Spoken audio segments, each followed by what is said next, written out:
우리에게 주신 하나님의 말씀은 시편 109편 1절에서 4절 말씀입니다. 시편 109편 1절에서 4절 말씀입니다. 제가 가진 구약성경 885페이지입니다.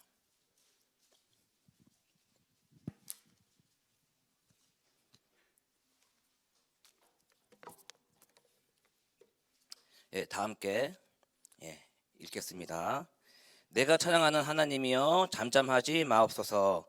그들이 악한 입과 거짓된 입을 열어 나를 치며 속이는 혀로 내게 말하며 또 미워하는 말로 나를 두르고 까닭없이 나를 공격하였음이니이다. 나는 사랑하나 그들은 도리어 나를 대적하니 나는 기도할 뿐이니라. 이상입니다. 오늘 읽은 시편 109편은요 시편 150편 중에 저주하는 시가 3개가 있는데요, 그 중에 이제 하나입니다. 그 중에서도 가장 개인적이며 구체적이고 자세하게 쓰여져 있는 저주에 관한 시예요. 이거를 모든 사람들에게 함께 인도제에 따라 부른 노래라고 적혀 있죠. 이거를 어떻게 다 함께 불렀을까? 이건 저주하는 시인데 어떻게 읽었을까? 근데 이거 함께 우리 이렇게 살펴보면요, 그 이유를 우리가 알 수 있습니다.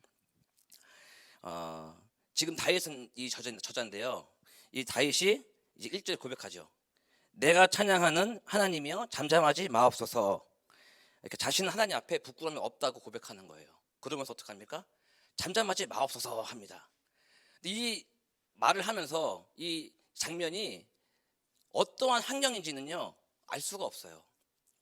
이 다윗이 어떠한 상황에서 이런 글을 쓰는지 모르지만 지금 다윗은요 하나님 앞에서 이렇게 좀 부끄럽지 않고 또 항상 하나님 앞에 교제하는 가운데 자신의 심정을 고백하는 겁니다. 근데 이 다윗이 왜 하나님께 그들을 잠잠하지 말고 쳐달라고 고백했을까요? 뭔가 불만이 있고 화가 나지 않았습니까? 분위기 보니까.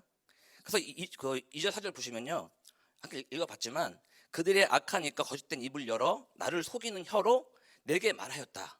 또 미워하는 말로 나를 두르고 하다없이 나를 공격하였다. 나는 그들을 사랑했다. 하지만 그들 나를 대적하니 어떻게 했다고요? 어떻게 했습니까? 나는 기도할 뿐이라는 고백을 합니다. 다윗은 정말 이 지금 누군지는 몰라요. 나를 대적하는 사람이 누군지는 우리가 알 수는 없지만 그를 정말 사랑했고 그를 위해서 정말 헌신했지만 그는 결국 나한테 어떻게 했다고요? 거짓말을 하고 대적하고 나를 공격했기 때문에 내 마음이 너무 아픕니다. 하지만 나는 그들에게 지금 아무것도 하지 않고 어떻게 합니까? 기도할 뿐입니다. 이러한 상황이 지금 다윗에게 있는 거예요. 여러분은 이런 상황이 되신 적이 있습니까? 정말 내가 사랑하고 아끼고 진짜 기도하면서 이렇게 했는데 돌아오는 거는 서운함과 섭섭함과 공격적인 그런 말로 나의 마음을 아프게 한 적이 있다면 무엇이 있겠습니까? 맞지 않습니까? 이민 생활을 우리는 하면서 먼저 와서 후배들이 이민이 옵니다. 막 도와주고 하지 않습니까? 결국 도와주고 나서 하는 얘기는 뭐합니까? 저 사람 나를 이용해 먹으려고 나를 도와줬다. 말도 안 되는 얘기지 않습니까? 그리고 또 전도를 하기 위해서 교회를 모시고 와서 헌신적으로 막 섬깁니다. 나중에 어떤 말을 듣습니까? 또 그 사람이 이기적인 말로 나를 공격하고 나를 깎아내리는 말을 합니다. 그런 것들을 겪으면서 어떤 생각이 듭니까? 정말 사람에 대해서 싫어하지 않습니까? 사람에 대한 신뢰가 떨어집니다. 사람이 미워지고 사람 만나기가 싫어합니다. 그리고 교회에 가면 하나님을 보는 것이 아니고 사람을 보게 되는 거예요. 그러다 보니까 시험이 든다고 하지 않습니까? 시험이 들고 결국에는 교회를 떠납니다. 그러면서 천천히 하나님을 잊어가고 세상 속에 살아가면서 정말 이 삶이 정말 나에게 맞는 삶인가라는 생각을 해보겠지만 그렇지 않는 사람들은요 계속 세상 속에서 이렇게 살아가게 되는 겁니다. 이것을 우리가 보게 하시는 거예요.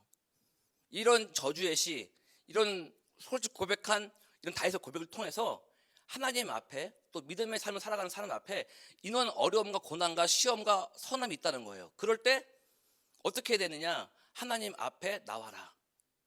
하나님 앞에 기도해라. 그런 것입니다. 그럴 때 우리는 어떻게 기도해야 되느냐? 예수님이 보여주셨죠? 정말 보여주셨습니다. 예수님이 십자가에 달리셔서 하신 말씀이 있잖아요. 누가복음 23장 34절의 말씀입니다. 지금 예수님께서 십자가에 박혀셔서요 조롱과 치욕을 받고 있는 그런 상황 속에서 예수님이 말씀하시는 거예요. 이에 예수께서 이르시되 아버지 저들을 사하여 주시옵소서. 자기들이 하는 것을 모릅니다. 예, 이런 고백이에요. 우리가 이러한 심정으로 기도를 한다면 나를 공격하는 사람들, 나를 깎아내리고 나를 진짜 짓누르려고 하는 사람들에게 이런 마음을 우리가 품고 기도한다면 정말 너무 큰 사랑 아닙니까? 하나님의 그 십자가의 사랑을 우리가 본받고 그것대로 기도하는 거예요. 어떻습니까? 여러분 이런 기도를 할 수 있겠습니까? 여러분 어떻습니까? 나를 공격하는 사람들에게 하나님께 나와서 하나님 저들이 내가 하는 거에 대해서 정확히 모릅니다. 정말 나는 사랑하지만 저는 공격합니다. 하나님께서 저들을 긍휼히 여겨 주시고 그들을 용서하여 주시옵소서라는 그런 고백이 나오는 거예요. 그런 고백이 나올 때 내 마음속에 평안이 찾아오는 거거든요. 지금 다윗이 그런 마음으로 기도하려고 했을 것입니다. 하지만 아래 부분을 보시면요, 다윗도 인간인지라 본인이 실제 나오는 고백들을 막 하게 돼 있어요. 구체적이고 너무 잔인한 그런 내용들입니다. 하지만 그것들이 우리도 동일하게 순간순간 하는 생각들이에요. 그래서 우리가 부인할 수 없는 부분이거든요. 우리가 모두 죄인입니다. 우리 죄인이에요.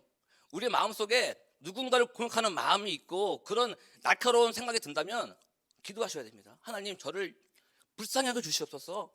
내 마음속에 사랑이 없습니다. 제 사랑을 주시옵소서. 저를 긍휼히 여겨 주시옵소서. 그런 마음으로 기도해 주셔야 되고요. 만약에 나에게 지금 그런 공격이 당한다고 있다면 거꾸로 하나님 그를 불쌍히 여겨 주시고 긍휼히 여겨 주시옵소서. 정말 하나님 사랑을 부어주시고 나의 마음을 알게 하나님 들려주시옵소서. 기도해야 됩니다.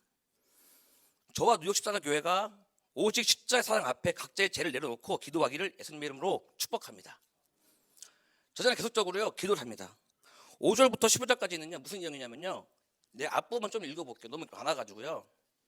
5절, 그들이 악으로 나의 선을 갚으며 미워함으로 나의 사랑을 갚았사오니 악인이 그를 다스리게 하시며 사탄이 그의 오른쪽에 서게 하소서. 그가 심판을 받을 때 죄인이 되어 나오게 하시며 그의 기도가 죄로 변하게 하시며 그의 연수를 짧게 하시며 그의 직분을 타인이 빼앗게 하시며 그의 자녀는 고아가 되고 그의 아내는 과부가 되며, 쭉 나오는데요 굉장히 기초적입니다. 사탄이 옆에 있게 해달라고 그러고 뭐 가족을 막 진짜 피폐하게 해달라고 그러고 물질적으로 힘들게 해달라고 그러고요, 조상들과 대자손손 진짜 저주를 내달라고 기도를 하고 있는 거예요. 여기서 우리가 주목해야 되는 부분은요 내용이 아닙니다. 내용이 아니고요, 다윗이 고백하는 그 심정을 봐야 돼요. 그 분노와 억울함과 그 심정이 얼마나 심했으면 이런 고백까지 할 수 있을까. 정말 우리가 마음속에 그걸 볼 수 있어야 돼요. 내용은요 우리도 순간순간 할 수 있는 그런 내용들입니다. 예, 그만큼 마음이 막 격분되어 있는 거거든요. 그것을 알고 보여주고자 하는 거였어요. 그리고 두 번째는 뭐냐면, 다윗이 왕위에 있었다면 할 수 있는 것들이잖아요. 그렇죠? 밧세바를 봤을 때 우리아를 죽인 것처럼 그 다윗은 본인이 할 수 있는 것들이 있었어요. 하지만 그렇게 하지 않았다는 거예요. 어떻게 했어요? 하나님께 맡긴 거예요. 본인의 모든 그런 울분과 억울함과 그런 하고자 하는 것들을 사람에게 하지 않고 누구한테 했다고요? 하나님께 다 토해낸 겁니다. 그리고 그것을 집행하고 심판하시는 것은 누구예요? 하나님이십니다를 고백하고 있는 거거든요. 그런 것들이 우리의 기도가 돼야 되는 겁니다. 우리가 사람에게 하는 것이 아니에요. 사람에게는 우리가 사랑만 주고요, 위로해주고 국민한 마음을 갖게 될 기도하는 것뿐입니다. 그러면 모든 것들은 하나님께서 들으시고 듣고 나서 내가 행할 건 행하고 내가 넘어가자. 이것은 심판하는 것은 하나님께 있다는 거예요. 그것을 우리가 믿음으로 나아가야 됩니다. 이것을 우리가 사람한테 하는 게 뭐합니까? 이런 고백들을 우리가 사람에게 한다면 큰 죄예요. 생각해보세요. 딱 배가 가가지고 넌 사탄 옆에 있을 거야, 너 자녀, 너 아내, 너 조상, 후손들 다 저주할 거야, 이러면 우리 뭡니까? 공갈, 협박, 막 사람이 숙제 다 걸려 들어가는 거예요. 그렇지 않습니까? 하지만 하나님 앞에서 우리의 모든 낱낱하신 모든 걸 구할 때는요 하나님께 다 들어주시고 다 이렇게 기억하시고 하나님의 때 하나님의 방법대로 다 행하시는 줄 믿습니다. 그럴 때 우리의 기도가 정말 자연스럽게 나오는 거예요. 형식적인 것이 아니라 정말 내 심정, 내 마음에 있는 그대로 나아가시는 저와 여러분 되시기를 주님으로 축복합니다. 우리는 하나님 앞에 기도할 뿐입니다. 우리는 아무것도 할 수 있는 것이 없어요. 할 수 있는 것은 무엇이냐? 하나님의 말씀에 순종하는 것입니다. 오늘 하루도 하나님 앞에서 순종하는 저와 여러분 되기를 다시 한번 축복하고요. 기도하시겠습니다. 하나님 아버지, 하나님 앞에 나올 수 있는 은혜의 주심을 감사를 드립니다. 나의 감정과 분노에 휩싸여 이를 그르치는 일이 없게 하여 주시옵고, 그럴 때마다 죄 없으신 예수님의 십자가에 죽으심을 묵상하게 하여 주시옵소서. 나의 삶의 모든 것을 하나님께 낱낱이 고백할 수 있는 믿음의 사람으로 붙잡아 주시옵소서. 예수님의 이름으로 기도합니다. 아멘. 하늘에